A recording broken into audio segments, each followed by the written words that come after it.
CAG में जब आप इनका व्यापक आकलन करेंगे तो मुझे लगता है इन फैसलों के कई ऐसे पहलू सामने आएंगे जो कभी-कभी विशेषज्ञों से भी छूट जाते हैं। साथियों, आज हम ऐसी व्यवस्था बना रहे हैं जिसमें जो पुरानी सोच है सरकार सर्वम, सरकार जानम, सरकार ज्ञानम, इस पुरानी सोच को हमने बदलने का तय कर लिया और उसका परिणाम सरकार का दखल भी कम हो रहा है और आपका काम भी आसान हो रहा है।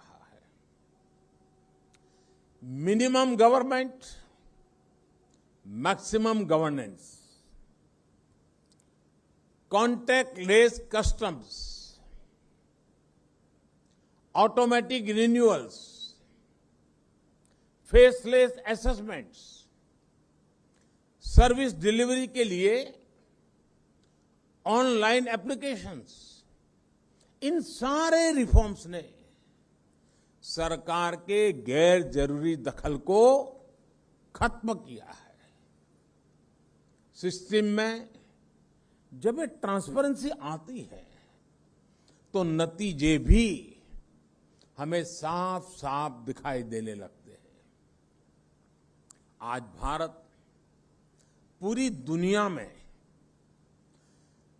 तीसरा सबसे बड़ा स्टार्टअप इकोसिस्टम बन चुका है।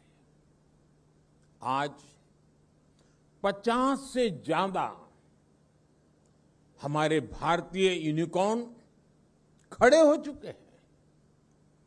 हमारे आईआईटीज आज चौथे सबसे बड़े यूनिकॉर्न प्रोड्यूसर बनकर उभरे हैं।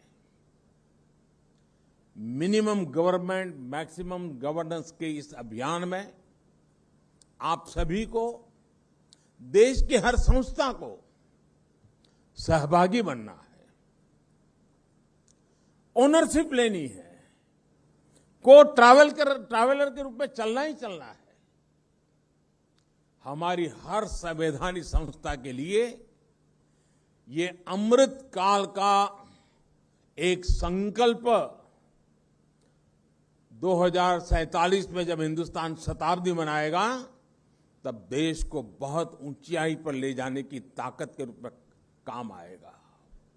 साथियों, दशकों तक हमारे देश में सीएजी की पहचान सरकारी फाइलों और वही खातों के बीच माथापच्ची करने वाली संस्था के तौर पर रही है। सीएजी से जुड़े लोगों की यही इमेज बन गई थी और इसका जिक्र मैंने 2019 में भी जब आपके बीच में आया था मैंने उल्लेख किया था। मुझे खुशी है कि आप तेजी के साथ परिवर्तन ला रहे हैं, प्रक्रियाओं को आधुनिक बना रहे हैं। आज आप एडवांस एनालिटिक टूल्स इस्तेमाल कर रहे हैं, जियो स्पेशियल डेटा और सैटेलाइट इमेजरी का इस्तेमाल कर रहे हैं। ये इनोवेशन हमारे संसाधनों भी उसमें भी होना चाहिए और हमारी कार्यशैली में भी होना चाहिए। मुझे बताया गया है कि आपने प्रिलिमिनरी फाइंडिंग्स को फील्ड ऑडिट से पहले ही डिपार्टमेंट के साथ शेयर करना शुरू किया है। ये एक हेल्दी प्रैक्टिस है।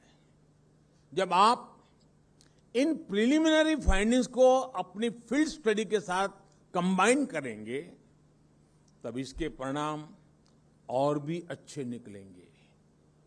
इसी तरह मैंने आपको सुझाव दिया था कि आप ऑफिस से बाहर निकलकर ऑडिटीज और स्टेक होल्डर से मिले। आपने इस सुझाव को स्वीकार किया है। पिछले साल फरवरी में सीएजी के सीनियर ऑफिसर्स और मिनिस्ट्री के सेक्रेटरी ने एक सेमिनार भी किया था। मैं इन प्रयासों की सराहना करता हूं और उम्मीद करता हूं कि ये सिलसिला सेमिनार तक ही नहीं रुकेगा। ये सीएजी और विभागों के बीच पार्टनरशिप में प्रोग्रेस करने का माध्यम बनेगा। जब मैं सुनता हूं कि ग्राम पंचायत की महिला प्रधान को आपने इस प्रक्रिया में शामिल किया है, तो हम सब के लिए ये गर्व की बात है कि आज हमारी संस्थाएं इस तरह के ओपन एनवायरनमेंट में जमीन से जुड़कर काम कर रही है। ये इवोल्यूशन, ये अनुभव सीएजी को और उसके साथ साथ हमारी ऑडिटिंग मैकेनिज्म को एक नई ऊंचाई तक लेकर जाएंगे। जितनी स्ट्रांग और जितनी साइंटिफिक हमारी ऑडिटिंग होगी, उतनी ही हमारी व्यवस्थाएं ट्रांसपेरेंट और मजबूत होगी। साथियों, कोरोना के मुश्किल समय में भी सीएजी ने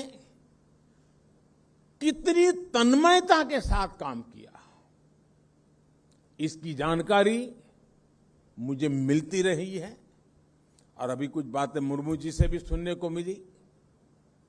दुनिया के दूसरे बड़े देशों से होती हुई कोरोना की लहर हमारे यहां पहुंची थी। इतनी बड़ी आबादी की चुनौती हमारे सामने थी। सीमित संसाधनों का दबाव हमारे हेल्थ वर्कर्स पर था, लेकिन देश ने इलाज से लेकर बचाव तक हर फ्रंट पर युद्ध स्तर पर काम किया। बड़े बड़े देशों के पास अगर व्यापक संसाधन थे, तो हमारे पास अतुलनीय सामाजिक शक्ति थी। मुझे बताया गया है कि सीएजी ने भी अपने दायित्वों से आगे बढ़कर आम जनता को वैक्सीनेशन में भी मदद की। इसी स्पिरिट के साथ देश की हर संस्था, हर देशवासी अपने कर्तव्य के पालन में जुटा हुआ था। हमने ये नहीं देखा कि हमारा काम क्या है, हमने ये देखा कि हम क्या कर सकते हैं। इसलिए सदी की ये सबसे बड़ी महामारी जितनी चुनौतीपूर्ण थी, उतनी ही इसके खिलाफ देश की लड़ाई भी असाधारण रही है। आज हम दुनिया का सबसे बड़ा वैक्सीनेशन प्रोग्राम भी चला रहे हैं। कुछ सप्ताह पहले ही देश ने 100 करोड़ वैक्सीन डोज का पड़ाव पार किया है। मैं चाहूंगा कि अपने रूटीन कामकाज के साथ साथ सीएजी महामारी के खिलाफ देश की इस लड़ाई के दौरान जो अच्छी प्रैक्टिसेस डेवलप हुई है, उनका अध्ययन करें। देश ने इससे जो कुछ नया सीखा, नया अपनाया, जो सिस्टमैटिक लर्निंग्स हुई, वो भविष्य में ग्लोबल गुड प्रैक्टिसेस बनने में भी मदद करेगी। दुनिया को भावी महामारियों से लड़ने के लिए तैयार करेगी, मजबूती देगी।